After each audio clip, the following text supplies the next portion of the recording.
इन मोतियों के आभूषण पहनकर दीपावली पर हम वृंदावन की सबसे सुंदर गोपियाँ लगेंगी। इनसे सजकर हम ऐसे चमक उठेंगी जैसे दीपों की पंक्तियों से घर।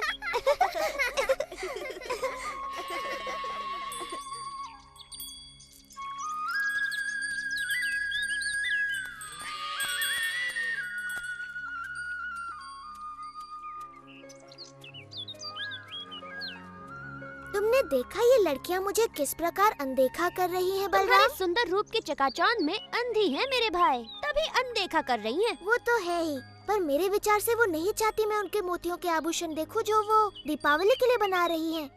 चलो देखते हैं क्या ये हमारे साथ अपने आभूषण बांटने को तैयार हैं।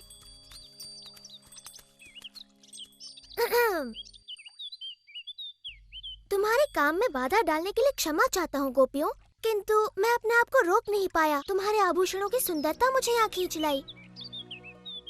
मेरे मित्र भी दीपावली का त्योहार मनाना चाहते हैं। क्या तुम उन्हें अपने कुछ मोती दोगी ताकि वो भी तुम्हारी तरह अपनी सुंदरता बढ़ा सके? मुझे नहीं पता था कि सुबाला और मधु को अपनी सुंदरता का इतना ध्यान है। मैं उनकी बात नहीं कर रहा, मेरा मतलब था हंसी और हरिणी। प्यारी गोपियों, तुम्हें अपने आभूषणों पर इतना अभिमान है कि तुमने इन भोली भाली गायों के साथ अपने आभूषण बांटने की मेरी विनती भी अनसुनी कर दी। तुम बड़े अच्छे हो कृष्णा, पर ये मोती केवल राजा रानियों के लिए हैं। तो तुमने सिर्फ 2 गायों के लिए ही क्यों मांगा? अपनी सारी गायों के लिए मांगना चाहिए था ना। मुझे तुम्हारे सारे मोती नहीं चाहिए ललिता, बस मेरी 2 सबसे प्रिय गायों के सींगों को सजाने के लिए थोड़े से। माफ कर दो कृष्णा, पर मेरे पास तुम्हारी गायों को देने के लिए एक भी मोती नहीं है। ठीक है, रहने दो, इनके लिए मैं मोती ढूंढ लूंगा।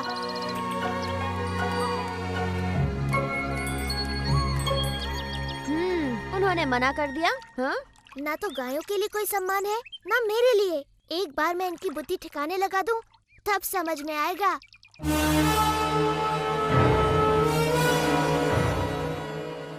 सभी असुर इस प्रयास में प्राणों से हाथ धो बैठे। तुम्हें क्यों लगता है कि तुम मेरे काल को मारने में सफल हो गए? क्योंकि मैं हूँ केशी और मेरे पैरों तले धरती कांप उठती है।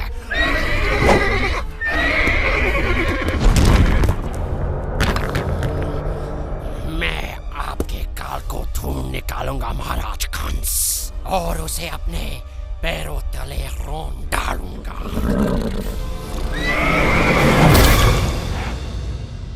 मोतियों का वृक्ष? मोतियों का कोई वृक्ष नहीं होता कृष्ण। विश्वास करो मैया, यदि तुम मुझे मोती दोगी तो उन्हें बोकर मैं इतने मोती उगाऊंगा कि हम अपनी सारी गायों को दीपावली पर मोतियों से सजाएंगे। ओ मेरे नन्हे कृष्ण, मोती फलों की तरह नहीं उगते, वो बनते हैं सुदूर समंदर की सीपियों में। प्यारी मैया, मुझे थोड़े से मोती दे दो ना। वचन देता हूँ 3 दिनों में वो उगाएंगे और तुम्हारे पास पहले से कहीं अधिक मोती होंगे। मैं तुम्हें कभी भी ना नहीं कह सकती मेरे दुलारी कृष्णा। मेरी प्यारी मैया, धन्यवाद।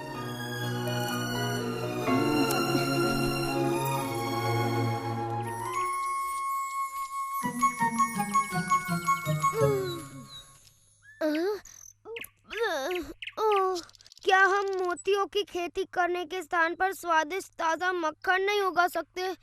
मूर्खों की तरह बात न करो मधु, मक्खन पेड़ पर नहीं लगता, तुम्हारे पेट पर लगता है।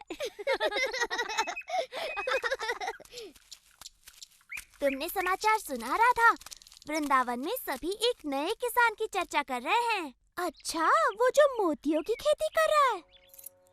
तुम मेरे कंगन बोकर मेरे लिए नए कंगन उगा दो ना कृष्ण। एक बार मेरे खेत में मोतियों की फसल आ जाने दो, फिर देखते हैं कि कौन किस पर हंसता है। कृष्णा, क्या हम लड्डुओं की भी खेती कर सकते हैं? नहीं मधु, पर तुम्हारे विचार से एक योजना सूझी है। तुम्हारे और सुबाला के लिए एक काम है।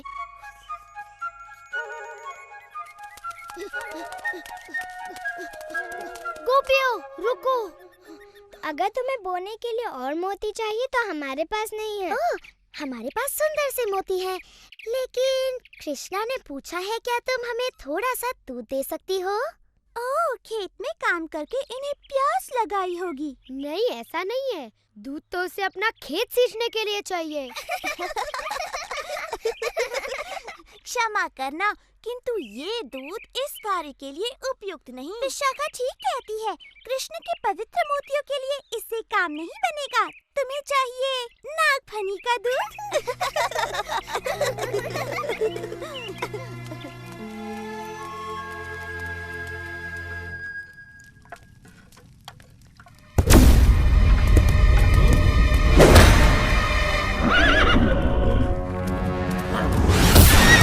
मैंने सुना है तालवन के सिपाहियों के सामने किसी बालक ने धेनुकासुर का वध कर दिया।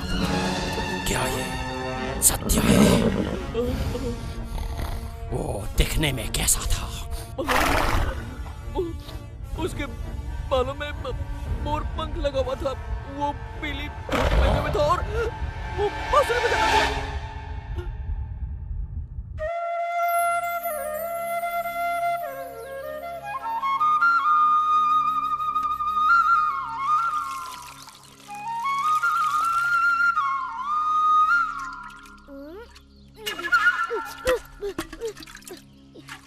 ये ठीक बात नहीं है कृष्णा। दूध मोतियों के साथ मनुष्यों को भी बढ़ने में सहायता करता है। जितनी इच्छा उतना दूध पी लेना मधु। बस एक बार तुम जैसे गोल मटोल मोती उग जाए। कृष्णा देखो, मोती अंकुरित होने लगे। मोती अंकुरित होने लगे। इनकी सुगंध अद्भुत है। भंवरे भी इनकी सुगंध से मदमस्त हो रहे हैं। ये अद्भुत सुगंध कहाँ से आ रही है? तुम्हारे मोतियों से मैया वो उगने लगे। उग तो रही हैं, परंतु मोतियाँ नहीं, कांटे। कृष्णा देखो, एक मोती खिला। ये तो हमारे हुए मोतियों से कहीं अधिक सुंदर और बड़े हैं। हम धनी हो गए। हम धनी हो गए। ये अवश्य कृष्ण का कोई छल है। ये नकली मोती हैं। मैंने आज तक ऐसे सुंदर मोती नहीं देखे। इतनी सारी मोती, कितनी सुंदर है। इसी का भय था।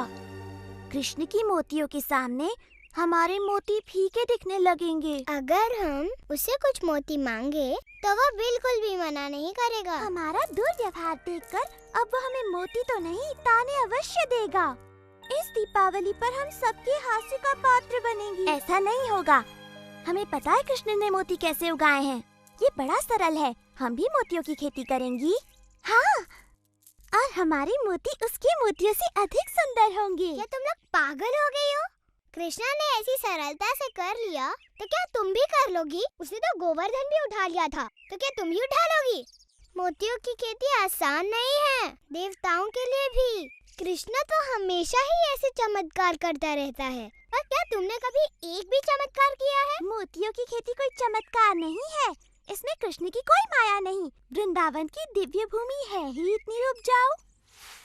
हाँ, हमारे वृंदावन की दिव्य भूमि यमुना के जल की तरफ अद्भुत है। हम मोती बोएंगे और दूध के साथ साथ उन्हें घी और माखन से सींचेंगे। तब तो कृष्ण की मोतियों से हमारे मोती कहीं अधिक सुंदर और बड़े उगेंगे। आओ, रुको। बोना ही है तो ये छोटे मोती क्यों? हमारी माओ के पास बड़े बड़े आभूषण हैं। हाँ, जितने बड़े बीज उतने सुंदर फल। विशाखा, राधा। सच में माँ, तुम्हें इनसे 10 गुना मोती वापस मिलेंगे। घबराओ मत मैया, हमें अच्छी तरह पता है हम क्या कर रहे हैं।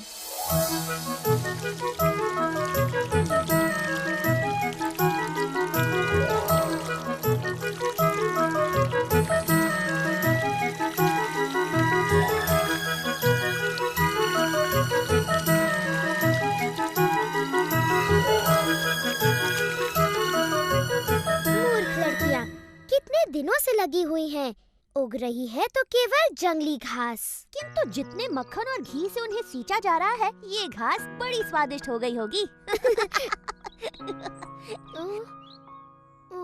ये तो बड़ी गड़बड़ है। तुम चाहते हो कि उनके भी मोती उगे? नहीं, मैं चाहता हूँ वो घी मक्खन को बर्बाद न करके उनका सदुपयोग करे। कृष्णा, मेरे सच्चे मित्र, क्या मुझे कुछ देर के लिए तुम्हारी धोती, बांसुरी और मोरपंख मिलेंगे? ओह, तुम बड़े चतुर हो मधु। मेरे विचार से लड़कियां एक थके हारे मोतियों के किसान के साथ अपना घी माखन अवश्य बांटेंगी।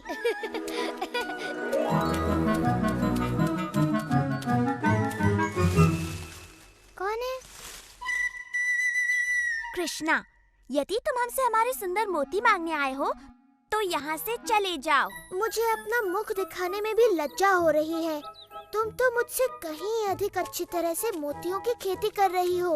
यदि तुम थोड़ा सा घी और माखन मुझे दे दो तो मैं अपने मोती कम से कम तुम्हारे मोतियों के आधे आकार के तो कर सकूं।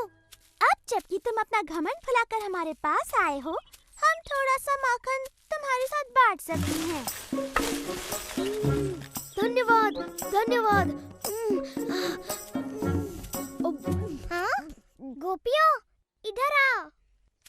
तुमने देखा हमारे मोतियों के ये पौधे कृष्ण के मोतियों से अलग हैं। ललिता सच कहती है, हमारे खेतों में तो कुछ भी नहीं उगा, सिर्फ कांटों वाले पौधे उगे हैं। ये बात किसी को पता न चलने पाए, विशेष तौर पर माताओं को।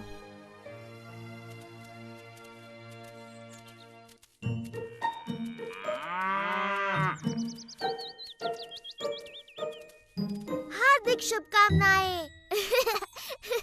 सुना तुम्हारे खेत में फसल लहलहा उठी है। अच्छा, तुम्हें किसने बताया? एक नन्ही चिड़िया ने, जिसके पैर में कांटा चुभ गया था।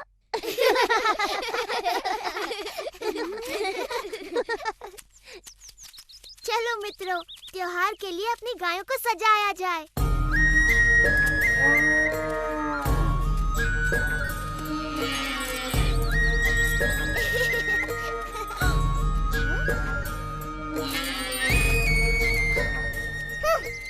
माताओं को जब पता चलेगा कि हमने उनके सारे मोती खो दिए तो वो बड़ी क्रोधित होंगी। मैंने तो पहले ही कहा था, पर तुमने मेरी बात ही नहीं सुनी। ये सब कृष्णा ने किया। मैं समझी नहीं विशाखा। वो झाड़ियों में छुपा था, याद है? उसी ने अपने साथियों के साथ मिलकर हमारे पौधे उखाड़कर उनके जगह कटीले पौधे लगा दिए होंगे। इस बार उसने उत्पात की सीमा लांघ दी है। मैं मैया यशोदा को बताऊंगी। क्या बताओगी राधा? कि कृष्णा ने इतने सुंदर सुंदर मोती उगाए कि उससे सुंदर मोती उगाने के लिए तुमने अपनी माँ के मोती भी खो दिए। ललिता ठीक कहती है। कृष्ण ने हमें छला हो या हमने स्वयं को छला हो, हमारी परिस्थिति वही है। हमारे पास एक भी मोती नहीं है।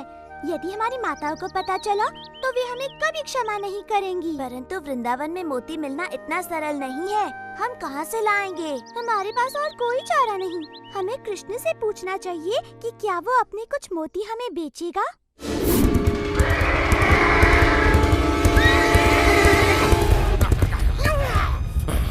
कहाँ है वो बालक?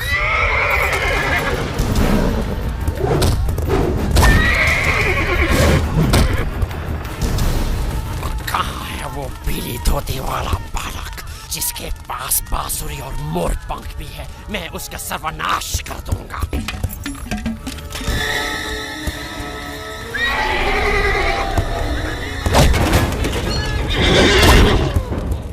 चलो, यमुना चलो। इतना सारा माखन और घी खाकर तो मेरा पेट भर गया। लगता नहीं कि मैं महीने भर तक और कुछ खाऊंगा।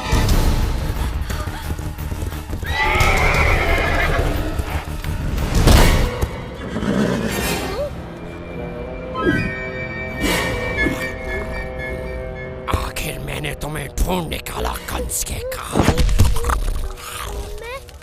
मैं काल नहीं, मधुमंगल हूँ। नहीं, तू कंस का काल कैसे बनेगा? क्योंकि मेरे पैरों से कुचले जाने के बाद तुझे कुछ करने का मौका ही नहीं मिलेगा।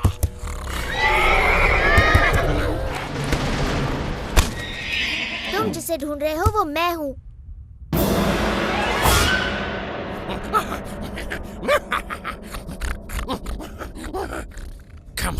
उस लड़के में थोड़ा बहुत मांस तो था।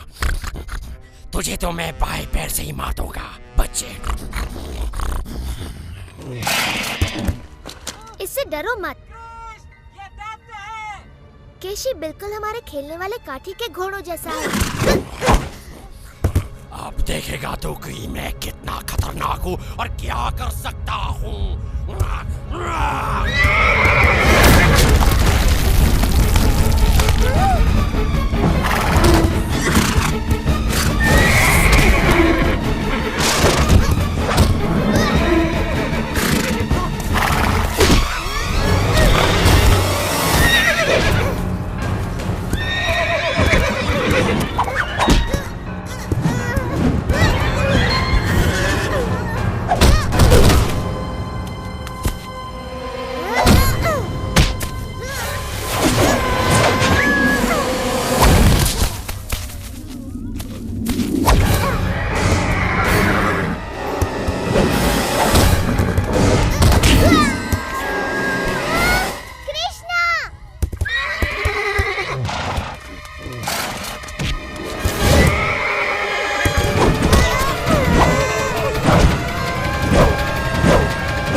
कृष्णा। मैंने इसे मारा? पूरी तरह तो नहीं मेरे मित्र, परंतु भेष बदलकर वीरता पूर्वक इसे मुझ तक तो तुम ही लाए। मैं अब कभी भी तुम्हारा रूप नहीं धरूंगा कृष्णा, चाहे जितना भी घी माखन मुझे खाने को मिले। बहुत सही कहा मधु, ये राय दुरुस्त है।